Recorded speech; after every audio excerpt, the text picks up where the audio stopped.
welcome to Mtok News, bringing you information of the Christian world. We're going to follow up from a story we did last week, the Nevada Church's request for the Supreme Court to intercede on their behalf. So with that, to give you a little bit of a background and understanding of what was going on, the Nevada Church was requesting the Supreme Court to step in to prevent the Nevada government's restrictions on houses of worship, because the church felt like that the casinos, the Nevada restrictions were lighter on casinos than they were on houses of worship. The churches felt like this was not right and that the government should not be able to enforce such things on churches. So they put in a request. They requested that the Supreme Court handle this. However, they did already receive a ruling by the Ninth Circuit Court located in San Francisco, which did come on the side of the church and say this is unconstitutional. You cannot favor casinos over houses of worship. Well, in a 5-4, in a older case, in a 5-4 decision back in June of 2020, the Supreme Court refused Calvary Chapel's request for an emergency injunction blocking Nevada's attendance limit for houses of worship. And just following that, there was, unfortunately, I do not know what the exact numbers on the rulings were, but the Supreme Court has refused to see this case and did not give any reasons why they were not going to see this case. Now we are going to go to John for our international news. Well, thank you, Dustin, for those reports. And now we will go to your international report. So, here it is for this week. Christians flee in Ethiopia due to a recent massacre. So, to bring people up to speed, in the city of Axiom in Ethiopia, there's a church that claims to house the Ark of the Covenant. Now, during their celebration of Epiphany, there was a firefight in which the Ethiopian military opened fire on a group of about 1,000 Christians or more. There are at least 700 casualties. The total death rate is not known exactly, but it is known that at least 700 Christians were killed. This has led to many Christians actually fleeing across the border into Sudan. And this has led to problems. The Ethiopian government denies that this happened. However, the UN has reported that it is happening, it is real. And Ethiopia has been responsible, both the Ethiopian military and the militia have been responsible for numerous human rights violations, including looting, murder, and some other things that we will not get into. In other news, a 30-year-old Christian in Pakistan was arrested under false charges of blasphemy. She is a nurse at a hospital, and the hospital that they worked at has very specific rules about the staff not collecting money from people, and she had noticed a colleague who was taking money from patients. She did report this colleague being Muslim, then decided, she told this colleague, she reminded the colleague of the hospital's policy, my mistake, and this colleague being Muslim then decided to report her to the government under charges of blasphemy to cover up their own actions. This woman was taken into custody, and at the last I heard, she was released after they found that she had not committed any blasphemy law, any type of blasphemy against Islam. Her and her family were forced to relocate due to the increase in vigilante, quote-unquote, justice carried out by people in Pakistan. And this is not the first, this is not the last time probably when things like this will happen. Due to the blasphemy laws, many Christians have been wrongfully arrested and imprisoned. Even for a short time, it still counts as, a problem, because many people use the blasphemy laws as a way to get even with someone they don't like, or as a way to punish someone of a religious minority, such as Christians. Last I heard, though, she had been released to the custody of her family, and they were forced to relocate. And the last story that we will cover is over in Turkey. So we will go over to Turkey now. And in this one, there is a recent development. A province in Armenia was captured.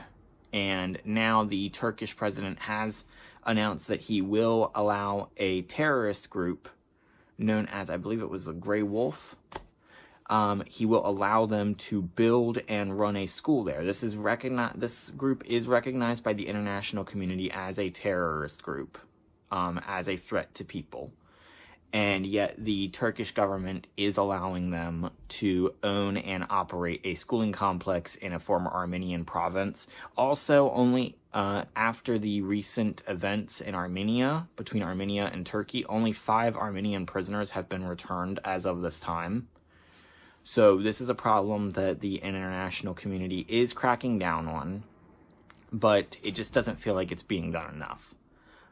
We here at Many Tribes, One Kingdom, we would like to remind people to continue to pray for these individuals who are involved in Ethiopia, in Pakistan, in Turkey. We want you to continue to pray for them on both sides, both the oppressed and the oppressors, and we do pray that God will be with these people. All right, and with that done, we will now head back to Dustin in the studio. Thank you, John, for our international report. And now on to our top stories. A Connecticut theater is suing Hillsong Church. This lawsuit is for over $100,000 for Hillsong's failure to pay their rent. The contractual agreement between Hillsong and the Connecticut theater was for $6,000 a week to rent out the theater for Sunday services. And in May 11th, Hillsong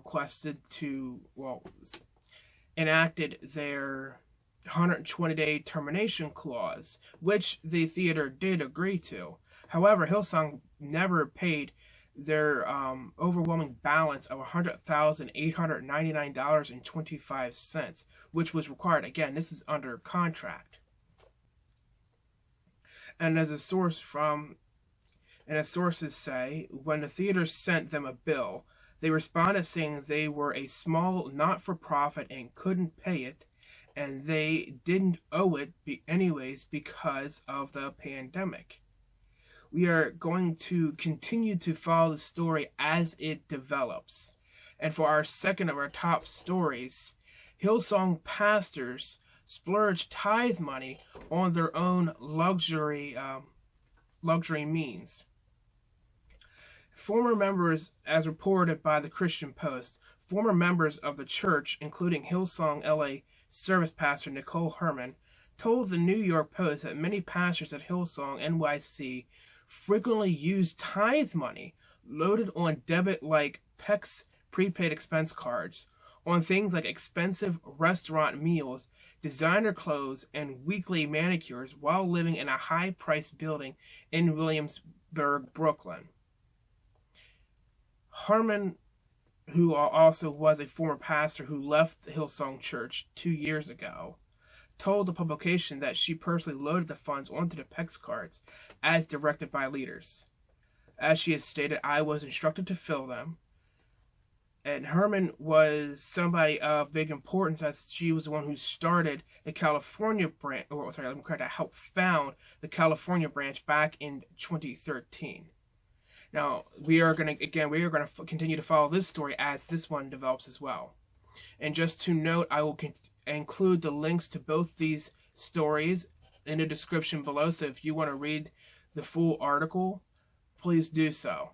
Now to Christopher with our media report. Thank you, Dustin, and now we'll head over to the media report this week.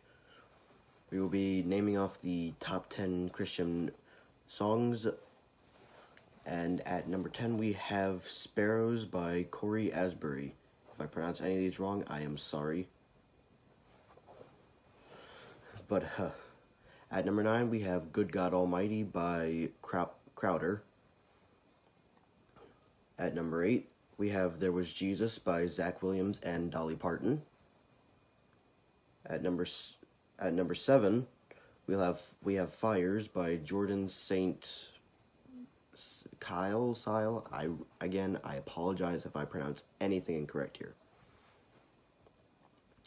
At number 6, we have You Say by Lauren Dalgy. I'm so sorry, guys. I know I'm butchering these names. At number 5, we have Say I Won't by Mercy Me. At number 4, we have Battle Belongs by Phil Wilcom. At number 3, we have Graves into Gardens from Elevation Worship and Brandon Lake. At number 2, we have Truth Be Told by Matthew West. And at number 1, we have Less Like Me by Zach Williams. And now we will be heading back to the studio. All right, and for our last report, we will be going over your organization of the week. So let's do that now. And to this week's organization is International Christian Concern, or ICC. Now, this one is dedicated towards advocating for human rights for religious minorities and raising awareness of Christian persecution around the world. So, as you have probably been able to tell from my last few reports, Christian persecution is something I'm very passionate about. I'm very involved in, learning about our brothers and sisters across the globe who are persecuted. So if you're interested, go give ICC a look, go give International Christian Concern a look, maybe get involved somehow. And with that, we will draw this segment of Mtok News to a close. We want to thank you guys so much for watching, and we hope you'll tune in next time. And if you haven't already, go ahead and hit subscribe so you can stay up to date with all of our latest content. You guys have a great week, and God bless you.